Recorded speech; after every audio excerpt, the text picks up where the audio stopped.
So this is Stromboli volcano. It's a small island in the Mediterranean, as you can see here, and it's on the arc just above Sicily.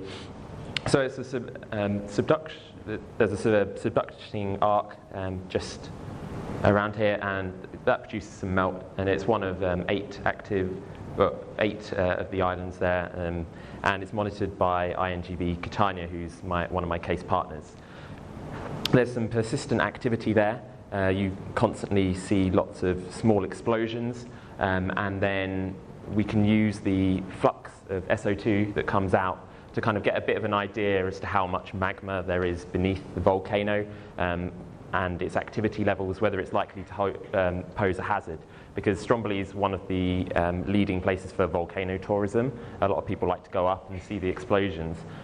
We like to make sure that those people going up to the top of the volcano are safe when they do so. Currently, the main way that we look at the gas emissions is using some scanning spectrometers on the flame network. So you can see that there are four places in the red boxes where we have a UV scanner at the moment.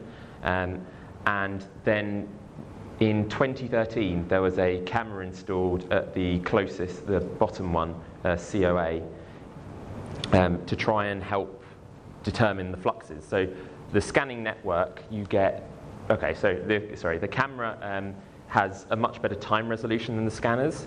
The scanners typically they have to get enough light at every single angle across the sky, whereas our camera picks up a flux continually. So it's much better at picking out the small explosion behaviors that we see quite often at Stromboli. Typically, the cameras are normally used as part of a campaign, though, so a very short-term deployment, which means that the very fast behaviors that we see at Stromboli can't really be resolved properly, and we don't get a proper estimate of the flux coming out of the volcano. So here, the SO2 camera is on Montserrat, just to demonstrate its use on campaign. There are only a few examples of using these cameras permanently. So there's only two others in the literature at the moment. Two in the literature. One is the cameras on Stromboli, which were installed in 2013, but no one's really been looking at the data coming out of it and using that to help inform risk. And so it's mostly just been acquiring kind of terabytes and terabytes of data, and then no one's looked at it to help work out what the volcano's doing. And then the only other example is on Kilauea, although this camera was recently uninstalled because the volcano's, the main caldera area stopped producing gas because of the recent eruption that's been so vigorous it's basically drained the entire summit magma chamber.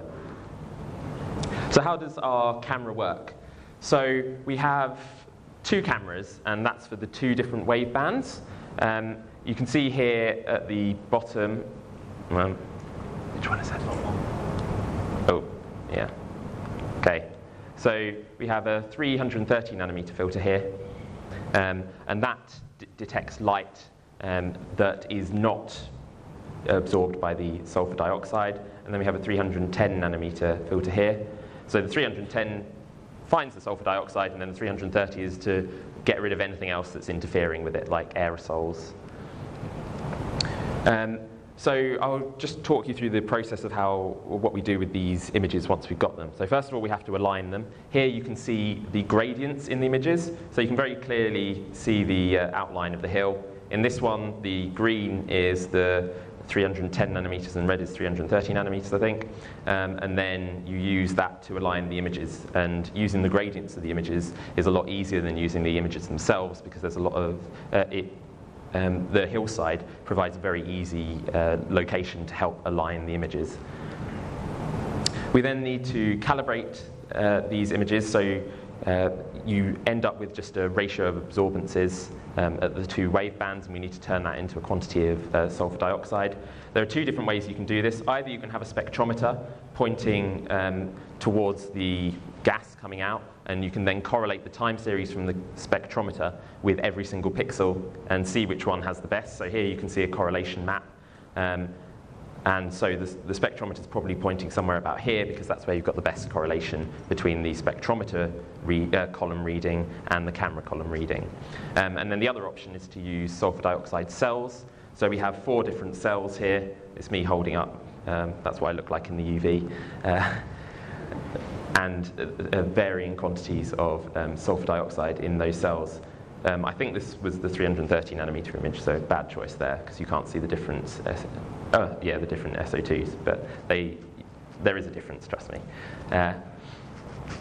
So you then calculate the flux. That you have already heard about the optical flow method that Ben mentioned earlier, and then the other option is you take 2 lines in the imagery, and you correlate the fluxes between the two, and there'll be a slight delay.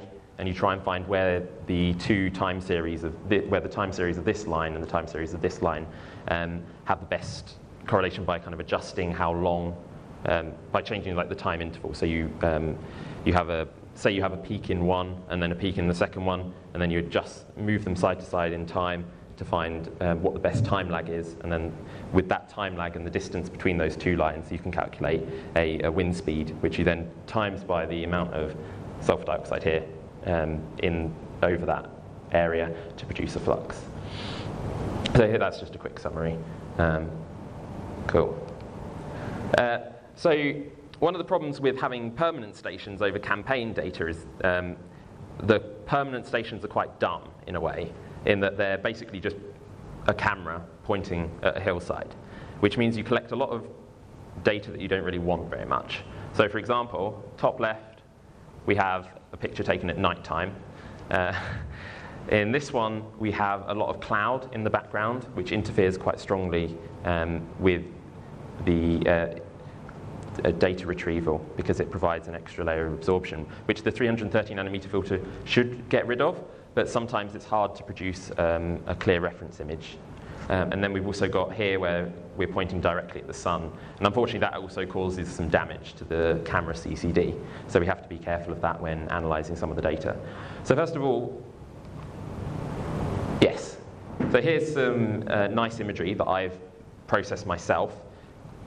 So going quite in detail and making sure that everything works properly in the data retrieval.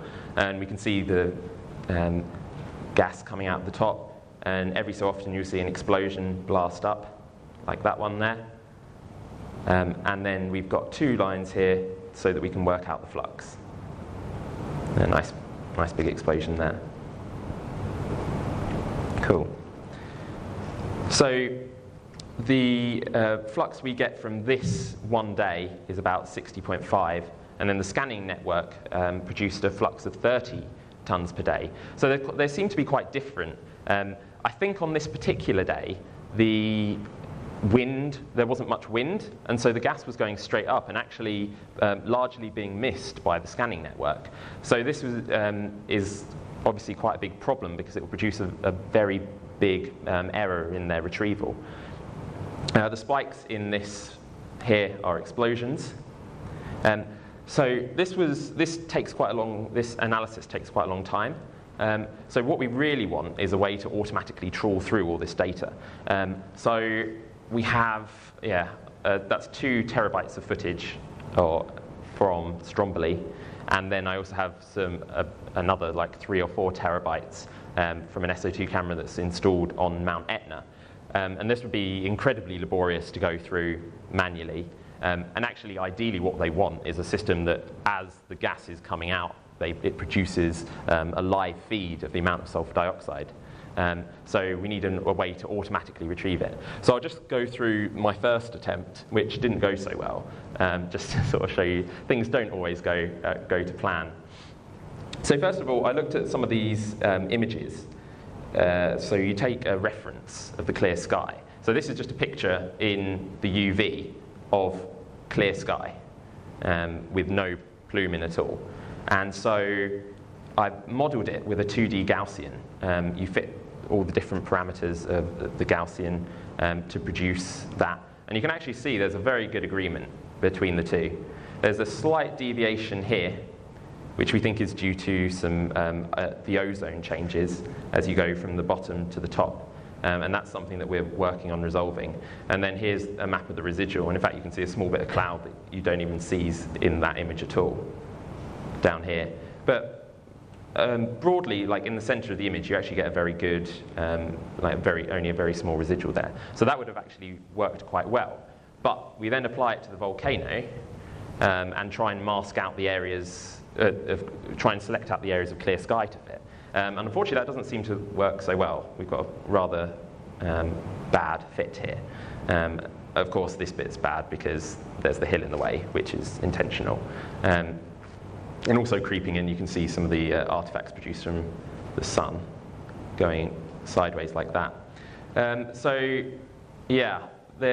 We're currently coming up with a few different ways of trying to resolve this.